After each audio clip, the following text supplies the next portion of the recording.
প্রতি বছরের ন্যায় আমাদের 2021 থেকে এই ভোগ চালু করা হয়েছে। প্রতি বছরের ন্যায় এবছরও তাই একই ভোগ আয়োজন করা হয়েছে। হয়তো এবছরের লোকটা বেশি, তাই খুবই ভালো লাগছে। আমাদের প্রতি বছরে যেমন ভান্ডারা দেওয়া হয়, এবছরও ভান্ডারা দেওয়া হচ্ছে।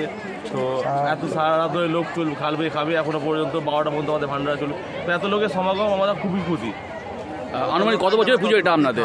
হ্যাঁ, কত বছরের পুজো এটা আপনার? এটা 5 বছরের পুজো। প্রতি বছর এরকম আয়োজন প্রতি করে? বছরই আয়োজন করা হয়। কত মানুষ এসে এইখানে? মোটামুটি প্রতি বছর 1.5 থেকে 2000, কোনো সময় বেরিয়ে ছাপিয়ে 3000ও চলে যায়, এরকম হয়ে যায়। এবছর কত মানুষের ভোগের আয়োজন করেছেন? এবছর 2000 লোকের আয়োজন আছে। এত মানুষের সমাগম, সকলে একসাথে মিলেমিশে খাবার ভোগ নিচ্ছে, কি বলবেন এই বিষয়ে? এই বিষয়ে আমাদের সবথেকে বড় বলার ব্যাপার যেটা খুবই ভালো লাগছে, মানুষ এত আমাদের সহযোগিতা করেছে, মানুষ আমাদেরকে পাশে দাঁড়াচ্ছে, এত ভালোবেসে আমাদের সঙ্গে আমাদের বাবার ভোগ গ্রহণ করছে। এক কথা